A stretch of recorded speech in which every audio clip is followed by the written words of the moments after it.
Well, hello. How is everybody? I'm here. I'm live. I think I am. I didn't have to punch any other buttons. I think it's just doing it on its very own. At least I hope so. If you're here with me, let me know if you can hear me or see me. And let me get over here where I can see if anybody wants to comment. So I'm going into three places. My profile page, my Facebook Beloved Essence page, and the Beloved Essence YouTube channel. So I hope it's easy enough for you to find somewhere. So welcome. Glad you're here. And if you're not here, let me know that you catch the replay. I've just started this on Wednesdays, and I think I'm going to continue it. And interesting enough, I never really know what's going to show up. And listen, I stay open and see what it is that we need to discuss. So I was led today to, hi Diane, happy Wednesday. I'm glad you're here. Awesome. I was led to talk about us being an observer. I know I just want to give just a few suggestions and a few tips and hints or something that might help ease us out with all the changes and all the different things that keep coming for some time now, since we had the shutdown and we've got the change of the political party and the change in the world. There's just changes all the time, and change is not always a bad thing. Change is actually a good thing because energy, everything is energy, and we are full of energy, and change is always happening. But we need to look at our perspective of how we view the changes that are happening and how we are engaging or not engaging, either emotionally getting attached to it or sending out judgment and making comments that are guesses basically from us, because if you're not in the middle of the decision makers there while the decisions are being made and brought out, you're not in the know. So it's a guess.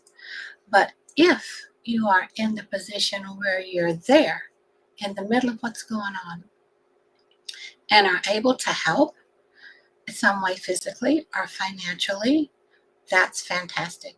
That makes your heart happy. The rest of us who are not, what I'm strongly encouraged to have us think about is the energy that we are putting off. What are we thinking? What are we saying? How are we acting?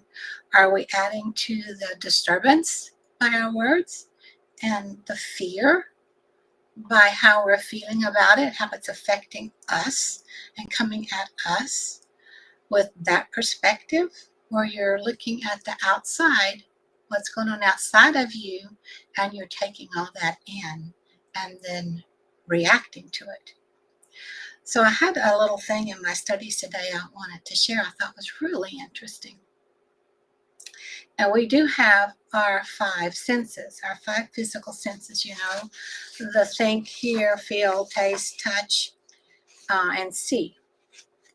And we've always been led by that. It seems to be what we are always led by. But what we need to recognize and remember and learn, I've got a few notes down here, is that we have higher mental faculties that basically are our gifts from the divine that we should use and learn how to use if we haven't been using them. And those are perception, will, imagination, memory, reason, and intuition.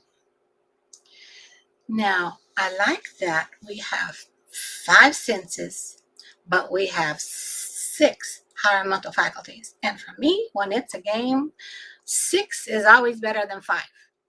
So 6 to me trumps 5. It's like, yes, okay. So our 5 senses help us to be where we are. We need them, but we need to use them as tools for us. We don't need to let them control us, guide us. And then with our higher mental faculties, those 6 faculties, we are able to adjust and create through those faculties how it is things that we want to see happen for us and be happening for the rest of the world. So one of the things I wanted to share with you about reason,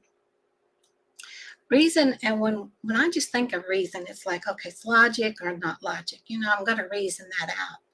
But reason is the one that gives us the ability to take in or reject what we're getting from the outside world. It's like reason is like, oh, do I like that? Do I want that? Do I want to continue with that? I like how that's working. I like what that's saying. I like what that's doing. Then, okay, I'm happy with that. But if we reason and see something that we don't like, we have the ability to not let it affect us physically and emotionally. We can reject what we're seeing in the outside world, and then we can go with our higher mental faculties and with our perception and change it. I don't like that happening like that. For me, I want it to happen this way. I want to send love. I want to send light. I want to send angelic help.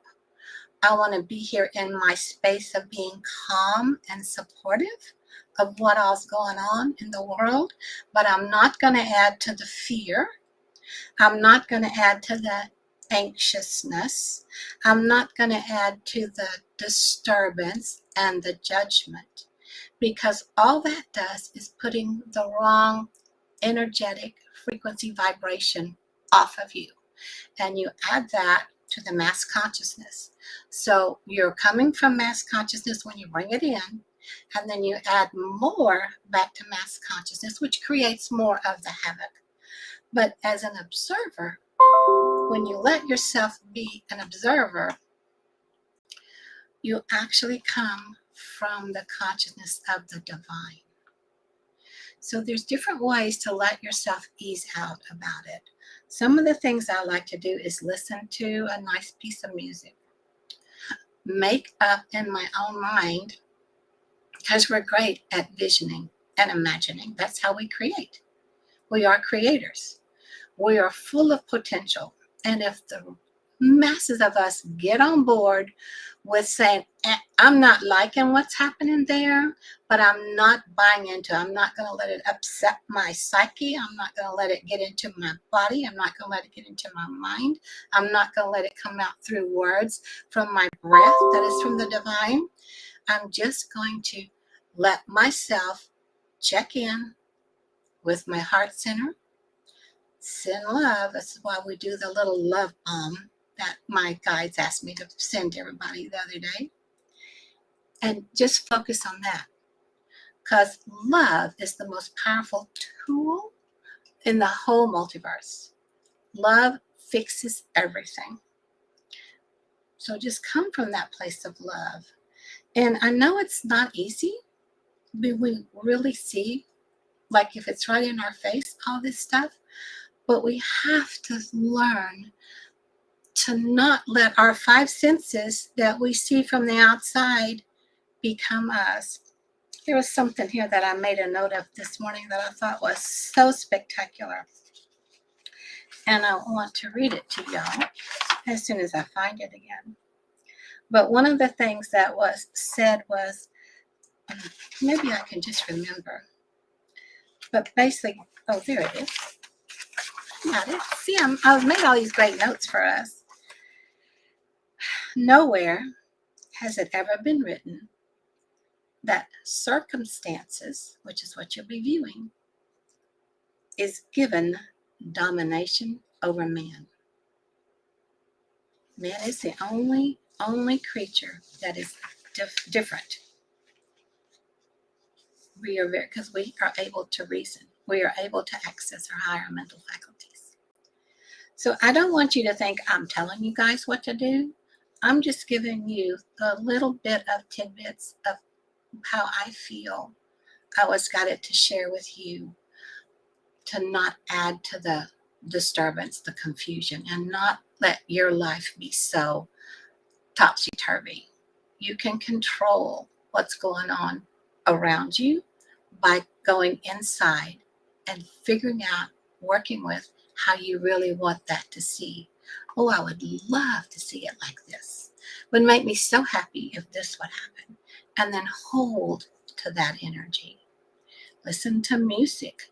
Go outside with Mother Nature a little bit. There's different ways that you can ground yourself and get yourself back into connected with the divine consciousness where you can be an observer. So much simply. So I don't know if anybody's got any questions, but that's basically all I had to share with you guys today. It felt like it was an important message. You just really don't know how powerful we are as human beings. We are actually God's highest form of creation. So create. Use your higher mental faculties. If you want to know more about that, just let me know. I have classes all over on that. Use your higher mental faculties and develop them. Practice them. Give them more attention than your five senses that have led us down this road so far. They're great. We need them, but we don't need them to control us. I hope that makes sense. So I wasn't led to a card today. I don't think. I'm asking. Give me a minute to ask. Yeah, maybe I am. Let's just see. This is about Earth Warriors. This is the Earth Warrior Oracle. And that's what we are. We are Earth Warriors, but we will love bomb everything. I mean, it's called bomb for a reason, but it's from a place of caring and growing and supporting. So I guess we'll do a card. How funny is that? I wasn't expecting one. It just happens as it's supposed to. So let's see what this one is.